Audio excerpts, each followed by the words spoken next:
Naam, karibu tena mpenzi mtazamaji, tuangalie kwa haraka games, the 10 magical matches this weekend. Tunaangazia zipi? FC Leopards versus Mara Sugar, Shabana taking on Kenya Police, Bandari will be at home against Bidco United, Brentford in the EPL watacheza na Bournemouth of Brighton, dhidi ya Man City, Chelsea dhidi ya Arsenal, Juventus dhidi ya Torino, Inter Milan dhidi ya Napoli, alafu Germany kutakuwa na Stuttgart dhidi ya Frankfurt na Real Sociedad versus Barcelona. Tuangalie slip yangu. The winner, kigogo wa hii wiki. Yes, kigogo wa hii wiki Ebi ndio amewekeza. Tuanze na Samande, unaonaje slip bro? Bearing in mind that unaongea na mwingine sasa kigogo kigogo going forward sasa going forward party of Christmas umeshanyakua kutoka kwa Robbie okay. Naona kwa game ya kwanza umecheza smart, of course KPL squeezy kufunga mabao sio nyingi, hiyo iko sawa. Shabana Kenya Police 102 naweza sema draw. Okay. Bandari Bidco kidogo naweza patia Bandari. Brentford Bournemouth hapo umecheza chini, hiyo itakuwa ni game ya mabao over 1.5 over 1.5 kabisa. Man City lazima Brighton anatoa anaweza shinda by the way, lakini hapo ungeweka goal GG. Chelsea Arsenal kutoka na mabao bro, kutoka mabao lakini napiga kule. Najua Juventus hiyo iko sawa. Stuttgart Inter Napoli iko sawa. Stuttgart Frankfurt wako sawa. Na Barcelona of course. Steve, unaweza uko hapo want to start? Niko vizuri. Niko vizuri. Nani ndapata ngapi bro kwanza? Sorry, Steve, nitapata ngapi? Hapo naona bado 7. Bado. Steve, what do you make of my slip? Yeah, not a bad one. Looking at FC Mara, FC need to bounce back, but they are facing a Mara team that is under also one of FC Leopards, that's Boniface Ambani. So it will be about Amadi brothers. You know, Boniface Ambani is on the Mara side, and then Fred Ambani is on the FC side. So a few goals will be there. And then Shabana Police. Shabana have a new coach, as in Pamzo. I've been told maybe to step aside for a while. And then now Kenya Police on the other side, they need to bounce back from their defeat against Sofapaka. So it will be a closely contested match, and I believe there'll be a lot of goals. But now Shabana, it's not easy to beat them at home, but they lost the previous match, so they need to ensure they don't concede again. Bandari, Bidco, not easy to get points from Bandari. That's of course. So either side can win.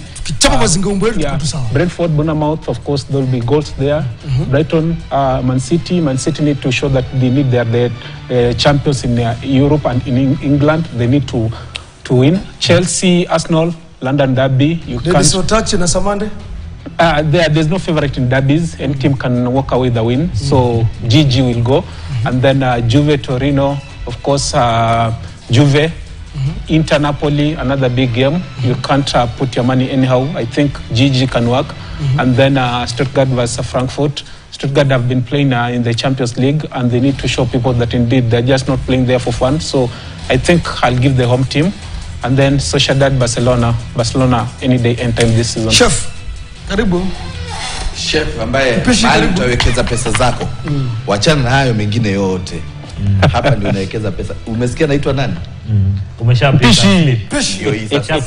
Angalia slip. Simpishi, simkuliba, angalia slip. Si mwanasiasa. Hata Beno atakwambia. Hii ndio kitu ambayo utapata kitu. Kiekelea 1000 hapa. Umepata maziwa, unga na mboga. Chef karibia kidogo, umepotea. Chef karibia. Hii ni slip ni yako bwana, usiende mbali sana. Unaogopa hiyo slip. Ashu. Kama ulisema FC Mara hapo iko sawa. Shabana tulisema, lakini hii game nashuku. Hii game inaweza toka hata 0-0. Hii ya Kenya Police na Shabana. Bandari Bidco low scoring game pia, but naweza patia Bandari. Brentford Bournemouth hiyo GG, hiyo iko sawa. Hiyo both teams iko sawa. Hiyo pia GG iko sawa. Chelsea Of course amepatia ile Sasa team. tumekuuliza sorry Juventus na Torino iko sawa. Inter, Napoli hapo ni tricky. Uliona vile Inter walicheza na Arsenal, walikuwa defensive more than attacking. Hiyo inaweza pair GG. Stuttgart, Frankfurt, but over 1.5 tricky kidogo. Real Sociedad, Barcelona, ungeweka tu kichwa Barcelona. Kichwa Barcelona. Hapa ngapi? Tukipiga labda upate, naomba upata 6. Utaangusha hii wiki. Huyu anipite huyu. Yes. Na amekopiana. Ati? Shitemi. Huyu nimemsaidia sana by the way. Hii wiki utashusha. Si nimepika. Akakula. I think most of those odds are the same with Hassan. So maybe I can just talk about the first 3. That's the local games. That is FC Mara. It's a tricky one, and Mara can and then continue to skin the Leopard. So you can't put all your money on Ingwe. And then Shabana, Kenya Police, likely to end a draw the way Samanda said. And then Bandari, Bidco, low scoring, but Bandari still have a chance. So unampata ngapi? Hapa nitampatia, amepanda leo moja, atashuka na 6. 6. Nakwambia. Rudisha mtu alikuwa number last. Ngoja nipe yule jamaa number last. Akwapi? Number last. Last kwa list. Last. Take it over. Number last. Unajua huwezi pikia watu mayai mbaya. That is what happens. At least Eshtemi has said it. He's a regular on the show. Samande ni mgeni na anakuambia tu the best you can do is 6. Hii unatabu. Let me take you through what I have for the weekend. Of course, FC Leopards vs Mara Sugar. It's because of what FC has been going through. So it's FC or a draw. Shabana versus Kenya Police. I see Kenya Police getting a draw against FC, against Shabana at BC Stadium. And then Bandari vs Bidco. That will be under 3.5. These are not two teams that score many goals. And then Brentford versus Bournemouth over 1.5. Brighton versus Manchester City also over 1.5. And then you have Chelsea versus Arsenal over 1.5. Juventus versus Torino. This is the Turin derby. Juventus or a draw because in the league it's not easy to score against Juventus. And then Inter versus Napoli. We'll see over 1.5. Stuttgart versus Frankfurt over 1.5. Sociedad versus Barcelona. It will be Barcelona win or draw. Now, Cedric, I want to draw your attention to 2 games from my sleep. 2 games that we want to look at. Brighton versus Manchester City. Man City lost against Sporting Lisbon. They lost against Tottenham. And then, of course, they lost against Bournemouth. And Pep Guardiola said, don't expect them to lose 4 games in a row. It's true, they will be fighting to redeem themselves, redefine their space. And if you look at the Man City, how they normally play, it's a team that has never associated themselves with a loss. And at any given time, they will try actually to occupy that space with all sorts of football permutation. That's a so-called possessive soccer. But they forget easily that when you play a high line, you can actually be hammered at any given point, given necessarily that any team that is attacking, they will be capitalizing on dropping that ball behind that your defense. And that's how Man City has been losing in these particular games that you have been mentioned. They play very well, they possess the ball, they have all the statistics actually going towards their way, but at the end of it, the results are not really favoring them. And I think when Guardiola says that, I'm going back to the drawing board and trying to replan, reorganize my team so that I can as well occupy my stature of maybe transferring my career to the national team for Brazil. And he was actually rhetorically tracing it so that it can literally be seen like he's not fit for the job. But in ideal situation, he was telling us he's still fit for the job. When he redefined his board, he was literally telling us that I'm going to redefine myself to embrace the tiki-taka association kind of the soccer. The world has been associating it with the Brazil, so as to understand that it's only Man City in EPL that really assumes the flair that Brazilian soccer really brings to the fore. Yes, let's move away from Brighton at home at the Amex Stadium versus Manchester City. Let's talk about Inter Milan versus Napoli. Number 1 in the Serie A, visiting number 2 in the Serie A. Number 1 Napoli, number 2 Inter Milan. It's a big game. It's a big game to the essence Yes. that. And everybody will be looking at these big managers. Yeah, Inzaghi versus Conte. And in terms of tactics. With a different set of tactics. Yes. I hear Samande talking of Inter Milan sitting back and trying actually to capitalize on the mistake of the opponents. Yes. And a team that sits back, it means that it's actually solidify their defense. Everyone becomes a defender in that particular team, and when they attack like a bee. When they move forward, actually they move forward in numbers, trying to find those spaces and hit Mark the you, net. they rested, Inter Milan rested players against Arsenal. They did, but also equally, Napoli has got actually nothing actually to do in this. They literally play one game a week. and they are focused Yes. on that particular Serie A. Remember, when Inter Milan actually were playing in UEFA, trying, even if they rested, they tried to bring in some players. Okay, they needed also to find results. Napoli were just really seated back, trying to assess and see which area they can really hit hard Inter Milan. And remember, it's a wounded Napoli. Napoli that is coming from a loss that has never associated them with since the start of the season. And also the kind of the player that they are bringing to fore. You're talking about your coveted player whom actually you even doesn't know how you sold him out. McTominay. Yes, He's McTominay, currently, you have Lukaku. Yeah, he's currently at Napoli and he's doing wonders in that particular You have team. Gilmore. Lukaku has redefined himself in that particular team and he's finding actually goals. Sambo Anguissa, whom under Conte, has actually also recultivated himself and they're really bringing up. It's a kind of a game that will be some sort of cagey, but I still bet that if he doesn't go out as a draw, Napoli will be out actually to find their winning ways. Napoli will be out to find their winning wings. Now, Dennis, let's move to the big one in the Premier League. Arsenal visiting Stamford Bridge in the English Premier League. Yes, Cedric, I don't want us to talk about this. Tupe watu huko chini, waongele. Hassan Juma, Rogers Ishtemi, very vocal about Arsenal because he supports that. And of course, Chef, because he's a Manchester United fan, he will want Chelsea to win this. What do you guys think about this fixture when Chelsea host Arsenal on Sunday?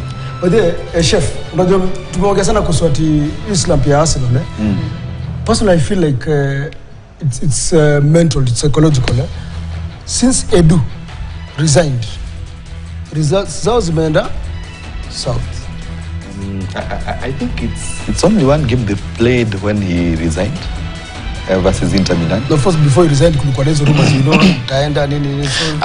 Yeah, I think as I said, just like the last one had the last person on the list had asked me,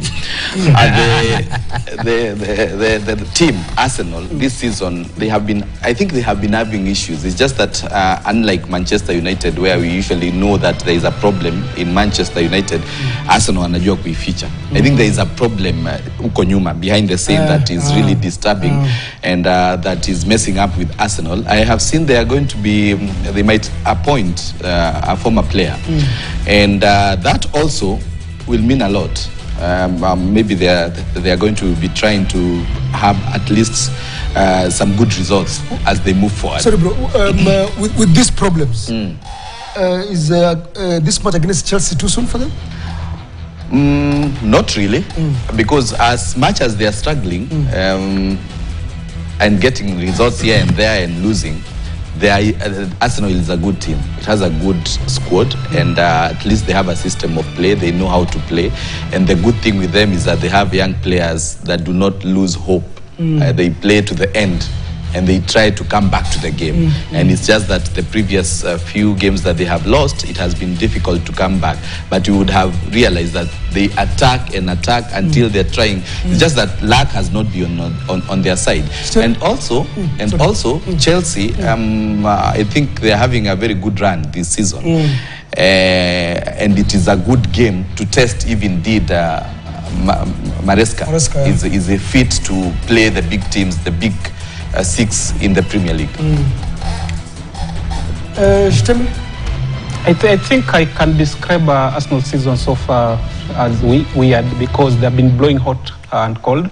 And looking at the tactical view, Arteta, he has himself to blame because he hasn't been giving his players that freedom to do what they need to express themselves on the pitch compared to Enzo. Looking at how Enzo tried to line up his squad, always gives his players the freedom to do that. Compared to Arteta, he's coming here to ensure maybe they sit back and maybe they just to get a goal that's through the counter-attacks. But unfortunately, they don't have that little person to score those goals. And looking at how the likes of Martinelli are playing, they are not using their prowess to maybe try to trouble their opponents. And maybe the discipline issue comes in because looking at the last matches, you find that at least three of their best players have been red carded. That always works against your team because look at Trossard was red carded, look at Rice was red carded, and then look at Saliba. Those are players who can opportunely define a game. But now when Arteta doesn't address such things in the dressing room and try to stick maybe to things he did last season, it can't work for Arsenal. And they need to admit that right now they have to go out and play the game. Once Saka is out, Odegaard is out, Arsenal is not there, and that's exactly what Samadi, naangalia timu yako unajaribu kutafuta goals. Weekend goals zitatoka wapi against a high flying Dennis Otachi's Blues? Sio ni mabao. For me, ndakuwa the devil's advocate in a way that watu wameongea in the past few games that Arsenal na ina chini. If you can see fixtures zile tumeanza nazo, we had Man City, we've had Liverpool, we are going to play Chelsea. Hakuna team imecheza hivyo. Kulingana na the top side 6. Hakuna team imecheza na sort of the big teams in the first 5-6 matches. Unaona? This is given for such games. Ukipata a point and you are okay. But so mnatafuta point. No. Hii ni derby. Hii tunaenda kushinda. Yes, I bet you. Hii tunaenda kushinda. Olesikia wapi? No. You see hakuna chadaka. Losing 2 games in a row does not mean that season imeisha. No. You wait and see. There's a different Arsenal over the weekend. Actually, Juma, it is unfortunate that Arsenal has lost 3 games in a row, and they're gonna prove themselves against Chelsea. You think so against Chelsea? Yeah, yes. This is the moment whereby. And they are at Stamford Bridge. Hamna shida. Hapa tuliva tukatoa. Serious derby, man. You are serious about it? Yes, I'm very because without any emotions. Also remember, hakuna emotions. Both Arsenal and Chelsea are, I think, in the top 5. So that gives them that momentous time to maybe to go and ensure maybe they'll do each other so that they can remain in the top 5. Both teams. Wangona wamesema washindi hapo wameshazungumza bana. Hata nirudishie loser. Last call list bana. Thank you very much, Hassan. Mia Samande pia hapa tunaangalianga time. Straight to the point. Mambo ya kupepeta alafu ndio ongee. Hapana. Straight to the point. So, I want to quickly run through the fixtures that we have for the weekend, and Cedric will be picking the fixture of that league that someone should watch. So, Cedric, wacha tuangalie. Let's begin with the FKF Premier League, FC Leopards vs Mara, Shabana Kenya Police, Muranga Seal KK Homeboys, and then Bandari vs Bidco. Which team will you be watching and why? Briefly. I think Shabana versus Kenya Police, a community team. Club, yes. A club that is also striving actually to look for that particular result. They have not won this season. And more so, to the mere fact that they will be at home, I think they will be out to grind some points against Police. Yes, let's move away from the FKF Premier League. We get to the English Premier League. A number of fixtures that we have for the weekend. Early kickoff, Brentford, Bournemouth, then Palace, Fulham, West Ham, Everton, Wolves, Southampton, Brighton, Man City, Liverpool, Aston Villa, Manchester United on Sunday. They take on Leicester, Nottingham Forest face Newcastle, Spurs take on Ipswich, and Chelsea versus Arsenal. Briefly, which fixture are you looking forward to aside from Chelsea, Arsenal? I think Brentford versus Bournemouth. It's a game that is perceived to be a game of underdogs, but yes. It's a team of the same weight. They will be trying actually to showcase and so maybe find that form that they have really redefined themselves some previous games. More so Bournemouth, and it's coming from the age of winning. Yes. It will be out to look for results. The last game was a win against Manchester City. So let's move on from the Premier League. We get into the Spanish La Liga. Real Madrid, Osasuna, Villarreal, Alaves, Leganés, Sevilla. Real Betis at home against Celta Vigo. Mallorca face Atletico. Getafe take on Girona, and Valladolid face Bilbao as Real Sociedad host Barcelona. I know you'll say Real Sociedad Barcelona. I wouldn't, but given and going by the result that Barcelona has been posting, that to me is not a big game. Yes.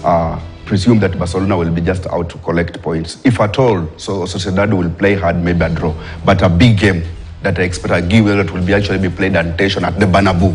Real Madrid has not been registering good result at the Bernabeu. And remember, they are facing Osasuna. Yes. If Osasuna actually happens to maybe gain results from there, Ancelotti will be actually tracing his kind of towel and see where it can throw in. Let's move away from La Liga. We get into the Serie A. Venezia, Parma, Cagliari at home against AC Milan. Juventus versus Torino in the Turin Derby. Atalanta will be taking on Udinese. Fiorentina take on Verona. Roma will be facing Bologna. Monza versus Lazio.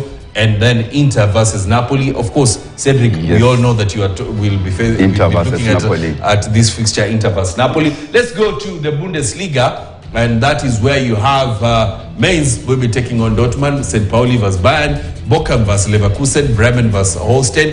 Leipzig will be hosting Mönchengladbach, Augsburg take on Hoffenheim, Stuttgart face Frankfurt, and then Heidenheim face Wolfsburg. Briefly, Cedric, which fixture are you looking forward to? I don't. Dortmund have not been themselves this season. They are posting good results and playing away at Mainz.